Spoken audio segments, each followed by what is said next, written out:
Жетісай қаласында гуманитарлық техникалық бағытта білім беретін колледж бар. 60 жылдық тарихы бар білім ұясы қоғам қайраткері Ғани Мұратбаевтың есімін иеленген. Алғашында училище болып ашылған ғимаратта бүгінде сапалы маман даярлайтын білікті ұстаздар жұмыс істейді. Нәтижесінде колледж студенттері арасында өтетін WorldSkills Қазақстан байқауында жетістіктермен жарыққа шықты. Ендігі мақсат халықаралық сайысқа қатысуды көздеп отыр. Жетісай қаласында орналасқан Ғани Мұратбаев атындағы гуманитарлық техникалық колледжде 1500 студент білім алып жатыр. Ғимараттың сырты жөндеу жұмысын сұранып тұр. Сметалық жобасы дайындалып, жауаптылардың назарына ұсынылған. Қазынадан қаражат қаралса, нұр үстіне нұр болмақ. Ең бастысы, мекеменің іші жөндеуден өтіп, техникалық базасы жаңарыпты. Колледжге кірген бойда әппақ қабырғаларға ілінген жетістіктерді көріп, талапшыл басшының барын аңғарасыз. Директоры Баймаханова Ләззат Алғибайқызы іскерлік танытып, жаңа бастамаларды қолға алғанын айтып, колледждің тіршілігімен өзі таныстырды. Ғани Мұратбаев атындағы Жетісай гуманитарлық техникалық колледжі осы Мырзашөл өңірінде ашылған алғашқы орта арнаулы оқу орындарының бірі. Бұл алғашында педагогикалық мамандықтар бойынша осы өңірдегі мектептерді педагог кадрлармен қамтамасыз ету мақсатында ашылса, соңғы 10-12 жылдың көлемінде мына техникалық мамандықтар, яғни мамандықтар ашып, қазіргі таңда гуманитарлық техникалық бағыттағы мамандар даярлап жатырмыз. Бұл колледж 1965 жылы 20 қыркүйекте ашылған болатын. Мына ендігі алдымыздағы 2025 жыл 60 жылдық толғалы отыр. Осы 60 жылдығын тойлағалы отырған колледжіміздің тарихы тағылымды, оқу үрдісіндегі жүріп өткен жолы өнегелі. Ал сонымен қоса біздің оқу тәрбие процесінде сондай бір қалыптасқан дәстүрі бар. Сол дәстүр қазіргі таңда жалғасын тауып, сондай бір қызмет атқарып жатқан жағдайымыз бар. Олай деу себебім, осы колледжімізді 1984-2009 жылдар аралығында педагогика ғылымдарының докторы Әбдіжәлел Әтиярұлы Османов басқарып, сол кезде біздің колледжіміз республикаға түрлі сайыстардан жүлделі орындармен оралып, республикада бірінші дәрежелі колледж номинациясын иеленген болатын.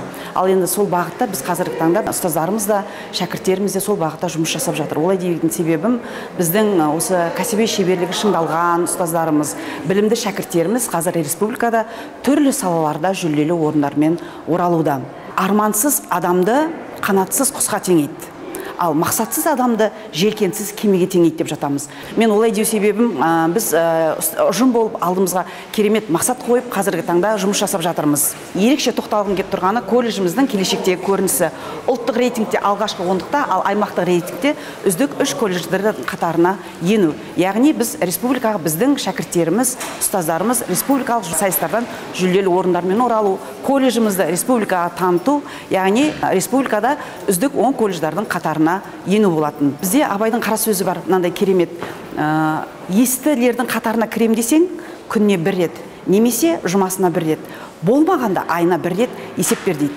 Міне бүгін сіздерге мен осы колледждің материалдық техникалық базасымен таныстырып, жеткен жетістіктерін көрсетіп, атқарған жұмыстарға кішкене көз жүгіртіп, келешектегі өзіміздің жоспарымызбен таныстырғым келіп отыр. Біздің жаңа ғана мен сіздерге айтып өттім, мен өзіме тоқталатын болсам, осы 88 жылы мектепті алтын белгіге бітіріп, Казгуде математика факультетін бітіріп, сосын 2009 жылы ғылым саласына бет бұрып, педагогика ғылымдарының кандидаты ғылыми дәрежесіне ие болдым. Ал енді мен 2020 жылы 16 наурызда осында колледж директорлық қызметіне тағайындалған болатынмын. Оны барлықтарыңыз білесіздер, пандемияға байланысты елімізде төтенше жағдай жарияланып, сондай бір қиын сәттерді басымыздан кешіп, 2 жылдың көлемінде онлайн форматқа көшіп, сондай бір қиын сәттерді басымыздан өткіздік. Қазіргі таңда соңғы 2 жылдың көлемінде біз ұжым болып өте үлкен биік белестерді бағындырдық. Колледждің материалдық техникалық базасына тоқталатын болсам, бір оқу корпусы, осы бас ғимараты оқу корпусы және 2 жатақханасы бар. Бізде 2022 жылы осы техникалық және кәсіптік білім беру ұйымдарының студенттерінің арасында спорттық лига өткен болатын. Сол жерде біздің шәкірттеріміз жүлделі облыстан жүлделі бірінші орынды иеленіп, республикаға жолдама алды. Сөйтіп, Талдықорған қаласында өткен политехникалық колледжда өткен республикалық лигада үстел теннистен жүлделі 2-ші орынмен оралды.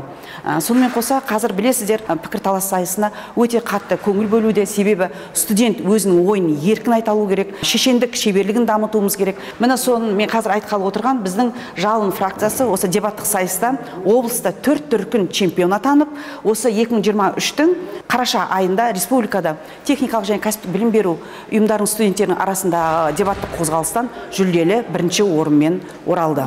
Біз қазір салауатты өмір салтын қолға алу мақсатында, білесіздер, біздің студенттерімізге жағдай жасалынған. Бұл біздің осы колледждің спорт залы.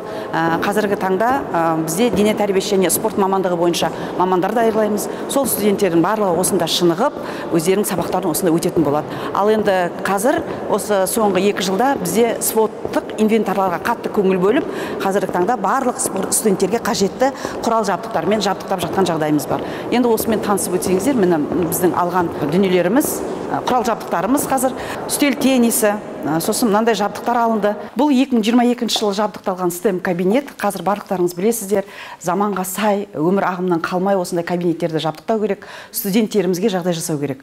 Яғни бізде қазір IT саласы қатты дамыған заман, сол IT саласында оқып жатқан біздің әр мамандық бойынша білім алып жатқан студенттеріміз осында келіп өздерінің кәсіби шеберліктерін шыңдай түседі. Мына жерге қарасаңыздар, біздің студенттеріміздің жеткен жетістіктері жөнінде жазылған. Мен жаңа ғана айттым, бұл техникалық және кәсіптік білім беруде мына WorldSkills конкурсы бізде ерекше орын алған себебі, олай деген себебім WorldSkills бұл мына жұмысшы мамандықтардың беделін арттыру, студенттердің мамандыққа деген қызығушылығын арттыру, олардың кәсіби дағдыларын дамыту. Міне осы WorldSkills чемпионатында 2022 жылы біздің колледжіміз 7 құзыреттілік бойынша қатысып, 7 құзыреттіліктен де облыстан жүлделі орындармен оралды. Соның ішінде мен ерекше тоқталғым келіп отырғаны 4 құзыреттілік бойынша алтын белгімен біз марапатталдық. Сөйтіп, графикалық дизайн құзыреттілігі бойынша республикаға жолдама алып, республикадағы бүкіл колледж студенттерінің арасынан графикалық дизайн құзыреттілігі бойынша біздің шәкіртіміз 3-ші жүлделі орынға ие болды. Оны мына жерден көре аласыздар. Сонымен қоса 2023 жылы 8 құзыреттілік бойынша қатысып, біз 3 жүлделі орынмен оралған жағдайымыз бар. Сосын мен жаңа ғана айтып өттім сіздерге, біздің кәсіби шеберлігі шыңдалған ұстаздарымыз еңбек етуде. Мына жерге қарасаңыз, 2023 жылы Ахмет Байтұрсыновтың 150 жылдығына орай бізде облыста техникалық және кәсіптік білім беру ұйымдарының оқытушыларының арасында жалпы білім беру пәндері бойынша облыстық сайыс болды. Сол сайыста біздің қазақ тілі және әдебиет пәнінің оқытушысы Аташев Сержан Құлдырақұлы жүлделі 1-ші орынды иеленді. Сөйтті де республикаға жолдама алған болатын. Сөйтіп республикаға жолдама алып, Көкшетау қаласында өткен Мусин атындағы педагогикалық жоғары колледжға қатысып, тапқыр педагог номинациясымен ортамызға оралған болатын. Міне оның көрсеткіші. Ал жаңа ғана мен дебаттық сайысты айтып өттім. Міне біздің облыстық сайыстардың барлығында біздің жалын фракциясы жүлделі 1-ші орынды алып, республикаға жолдама алған болатын, оның да куәсі болдыңыздар. Біздің колледжда қазіргі таңда 11 мамандық, 13 біліктілік бойынша мамандар даярлауда, гуманитарлық және техникалық бағыттағы соңғы 10 жылда осы техникалық бағыттағы мамандықтарға басымдық беріліп жатыр. Қазір білесіздер, нарық сұранысына сай, осы IT саласы бойынша мамандарға сұраныс өте жоғары, басымдық білдіріп отыр.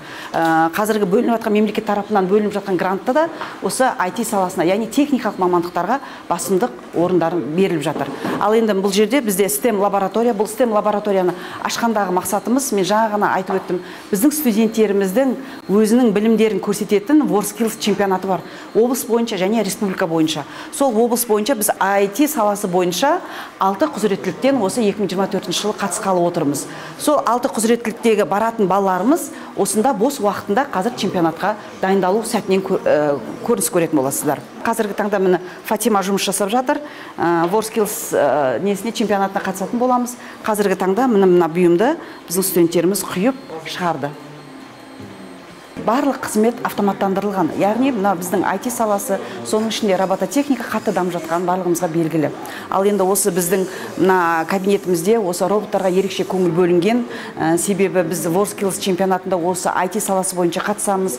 Ал осы IT саласы бойынша қатысқанда биылғы жылы 6 құзыреттілік бойынша қатысып отырмыз. Сол 6 құзыреттілікте алтын алу жоспарымыз бар. Республикалық деңгейге, одан ары халықаралық деңгейге шығу. Себебі олай дейтін себебім осы WorldSkills чемпионаты біздің колледжіміздің рейтингісін көрсететін чемпионаттардың бірі. 2022 жылы мектепке дейінгі тәрбие және оқыту мамандығы бойынша жабдықталған осы мектепке дейінгі тәрбие мамандығында білім алып жатқан студенттеріміздің практикалық орталығы. Мына жерде осы мамандық бойынша қандай көрнекілік, қандай құрал жабдық керек, осының барлығы осында табылады. Арнайы жабдықталған кабинет. Міне осындай көрнекіліктері, осы балаларға қажетті дүниенің барлығы осында орналасқан. Так, енді мына жерде құм терапиясы бар. Бізде ерекше біздің балаларымызға қажет дүние. Бұл құм терапиясы балаларымыздың қол моторикасын, яғни балаларды тынышталдырады. Мына осыған қажетті ең бір дүниелеріміздің бірі. Бұл колледжде бізде 2 жатақханамыз бар, 466 орынға арналған. Қазіргі таңда осы 400-ден аса студенттер жатады. Бұл жатақханада студенттерге қажетті барлық жағдай жасалынған. Бүкіл жиһазы осы 2 жылдың ішінде жаңартылды. Төсек жаймалары, кроваты, столы, орындық, шкаф демекші барлық жағдай жасалған. Асханасында газ плиталары, холодильник, микроволновка, сонымен қоса кір жуу машиналары, ішкі әжетхана, ішкі жуыну бөлмелерінің барлығы жұмыс жасайды. Тек қазіргі таңда енді әрине бұл 81 жыл салынған ғимарат ескі, ағымдағы жөндеуді талап етеді. Енді оның сметалық құжаттамасы дайын, егер қолдау табылып жатса, бұл жатақхана енді керемет жағдайға келетін сөзсіз. Білім алып жатқан студенттеріміз, мына біздің осы 2022 жылы жаңадан жабдықталған, осы тігін өндірісі және киімдіргілеу мамандығында оқып жатқан студенттер үшін жабдықталған кабинет. Мұндағы тігін машиналарының барлығы жаңадан әртүрлі үлгідегі, жаңағы петля тігетін, көйлектің етегін қайтаратын, және мына кесте тоқитын машинкаларымыз жұмыс жасайды мұнда. Осы тігін өндірісі және киімді үлгілеу мамандығы бойынша біз осы құзыреттілігі бойынша Ворскилсқа қатыстық. Осы соңғы 3 жылда қатысып жүрміз. Былтырғы жылы 2-ші жүлделі 2-ші орынмен иелендік облыстан.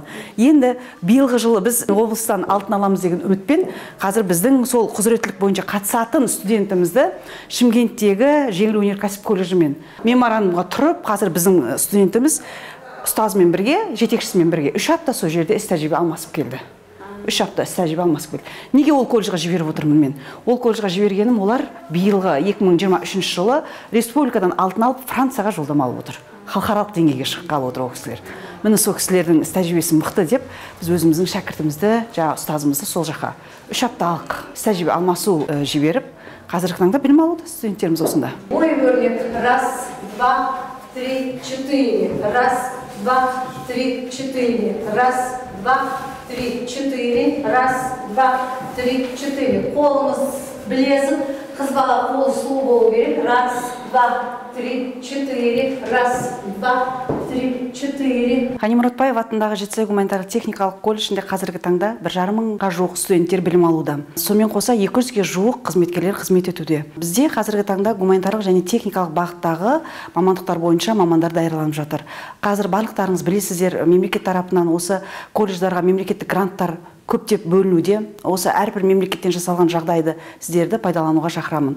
Бұл колледжімізді қазіргі таңда материалдық техникалық базасы нығайған, күн сайын көркейіп, өсіп, өркендеп келе жатқан, жатақханасы талапқа сай жабдықталған ғимараттың бірі. Мен сіздерді оқуға шақырамын.